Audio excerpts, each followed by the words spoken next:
What is up, everybody? Renfail here. Hopefully, you're doing well. I just wrapped the main playthrough of Kingdom Come Deliverance. This is my first full playthrough of the game. I had dabbled a little bit with it a few years back when I got it for the PS4, but I never finished it, so this was the first chance I actually got to play the whole game.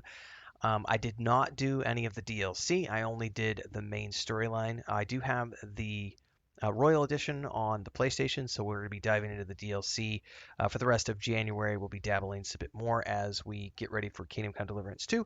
But I did want to talk about the game, do my final review. If you've not watched my channel before, you don't know how I do reviews. I do 3 reviews for every game that turns into a full playthrough series here on the channel.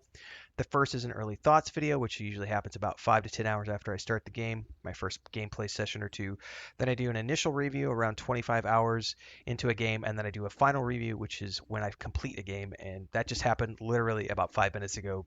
We just wrapped up the stream, and I've got this on the screen where I can go ahead and start working on DLC and side quests and other stuff. So hopefully we'll see you in the ongoing adventures of Henry as we continue to explore Kingdom Come Deliverance in the coming weeks leading up to the second game. But in the meantime, let's talk final review. I had a great time with this game. Let's go ahead and Come close now, that window Hal. My down. men are mustered in the courtyard. We can get going. Henry wants us to go, or Hans wants us to go do stuff, but we can ignore him for a little bit and just hang out in our cool new room, which I really appreciate. Some nice new chambers. Had a great time. If I had to give this game a rating right off the bat, I would say probably a strong like 7.5 out of 10. Um, there are a great game. It's a great game. Had a great time in this game. Looking forward to playing the DLC. So, bearing all of that in mind, there are some things that took me out of it, which we've talked about in the previous 2 reviews, my early thoughts in the initial review. One of which is just the jank. There is quite a bit of jank in this game. I kind of look at it the same way I look at the jank in a Bethesda game. It's jank that doesn't necessarily make it unfun, but it is something that definitely impacts the overall score because it's lacking some polish in some areas. I had, I think the only area that, there were things where, as an example, there were a lot of quests that were timed that you have no clue that they are timed.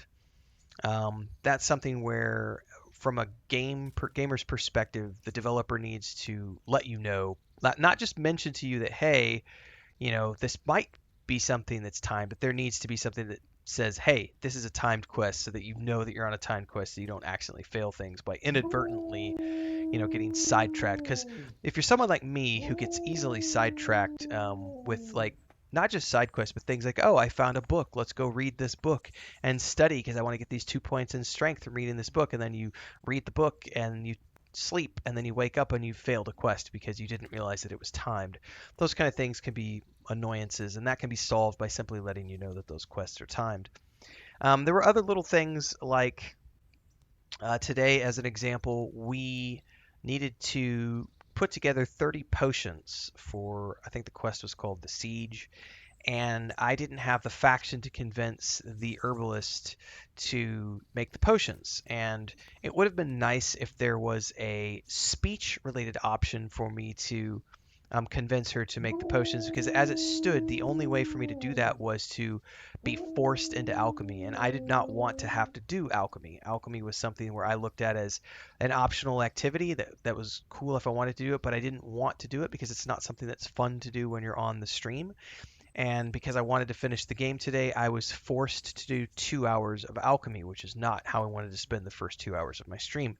And so those are little things where I think, quality of life improvements. Hopefully, those are things that have been improved in the second game. I won't know until I play the second game. Um, and music. I think that they could have added music in a lot of additional areas. Some areas we were talking about today during the stream were like fast travel.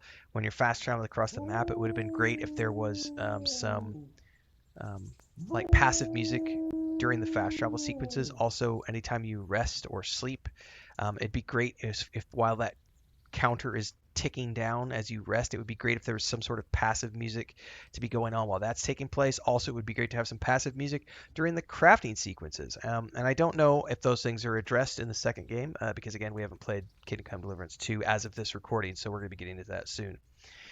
Um, I got 50 hours out of my playthrough without doing any DLC, and I honestly didn't do too many side quests. I mostly only stuck to the main storyline.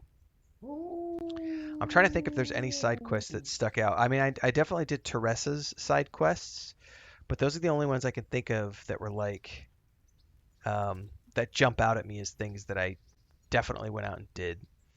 Otherwise, I pretty much just stuck to the main quest only, and being someone who didn't know where I was going, there were times when I mean I probably could have eked out another 4 or 5 hours of gameplay, but we had some really helpful people in chat who were great at helping me to understand where I needed to go, what I needed to do, and help me streamline a little bit more. But getting 50 hours out of a main playthrough for a first time run through a game is pretty good. That's a solid RPG experience.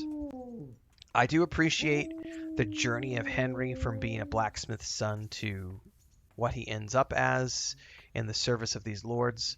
There definitely is a cliffhanger ending here.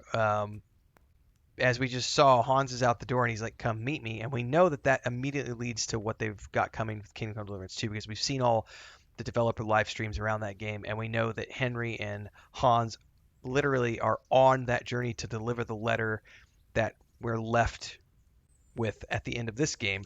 So the sequel is a direct continuation of our experience here in the first game, which is kind of cool. Um, I do appreciate the journey of Henry from being a nobody in terms of not just the storyline, but also the difficulty of the game, if that makes sense. Because combat was definitely something where it was overwhelming during the early, hours of the game, because I didn't really understand what was going on. But now that I have finished the game, um, I ended up. Let's see where we're at actually, level wise. I think I'm in the teens. Main level 18. I think the max is 20. So, my defense is 13, warfare 12, my sword was 13. I didn't do any mace or anything else. The bow I think is like 4. I didn't do too much with the bow. Nothing in the axe. Like I stuck with the sword the whole way through and didn't regret 1 minute of it. Quick commercial break, everyone, to celebrate and give thanks to all of these amazing people who keep me on the air full time. Really appreciate the support. All you got to do is join as a member. You get access to private videos. You can also do super thanks on any upload or super chats and stickers on any live stream or premiere you see. And beyond that, don't forget we're multi-streaming over on Twitch now, so you can support over there as well. Thanks so much to everybody. Let's get back to the video at hand. Like I said, so Henry having a main level of 18, this is essentially where I ended up. Mid-range gear. I didn't go out of my way to find any gear. Um, so I played on normal mode, being able to complete the game with just, getting almost to max level with my main level, but definitely like only 12 and 13 ish for all of my main abilities. I mean, I wasn't overpowered by any means, but I definitely felt like along the way that, the I felt solid and capable enough, especially during the latter parts of the combat related to the siege. Um, there's a lot of group-based combat in those sequences, and I definitely felt like I could have been stronger. It wasn't overwhelmingly difficult, but it was definitely challenging, and I kind of had a couple of panic moments where I was like, "Oh crap, I don't have enough things to repair my armor. I'm out of this. I'm out of that. Do I have bandages? Like I'm taking damage."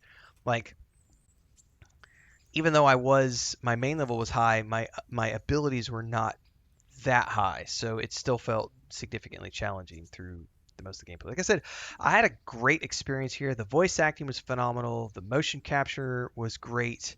The cutscenes were amazing. The music is phenomenal. The writing was really good. There's a lot of history here in terms of real world history related to Bohemia and the church and the politics and religion of the time, which is quite fun because we're not dealing with a fantastical environment. It was nice playing a game that didn't have anything to do with magic for a change. That was a nice change of pace. And of course, at the end of the day, it's not really a power fantasy game as much as it is just a really solid RPG experience, a role playing game where you're role playing Henry and his journey through Bohemia. So had a great time. Like I said, 7.5 out of 10 from me. Like I said, it really just what took away from it being a much higher score for me was just the jank and the lack of music and some things that were just that made me scratch my head. One of the things I could say is like when you today as an example, we did this during the stream. When you first are taught to read books, it doesn't actually tell you when you're reading books that um, comfort affects the quality of your reading experience and your skill ups and everything else. It was only the chat that was telling me that, but that's not something that the game directly told you. It's something that you can find out later through multiple gameplays, and that's the type of stuff I'm talking about where it's not inherently told to you, and this is where further quality of life could be used to enhance that experience and to bring that score up. But a 7.5 is by no means a bad score. I have lots of great games that I've played that are 7.5s and 8s. So for my money's worth, I think this is two thumbs up. I think this is definitely a great game to play. It's fun, even with the jank and all the quality of life things. I would happily do a completionist version of this game if I had tons of time, which I do not. Like I said, I will be diving into the DLC in the coming weeks as we prep for Kingdom Come Deliverance 2 over the rest of January. So hopefully we'll see you for those sessions. Daily streams happen at around 6 a.m. Central Time on YouTube and Twitch. So hopefully we'll see you in the next one. And in the meantime, I'm going to be continuing to publish guides and more content around this game throughout the month of January. We're also playing other stuff, so check out all those games and all the past games and streams we've done. And until next time, everybody, stay safe and happy gaming.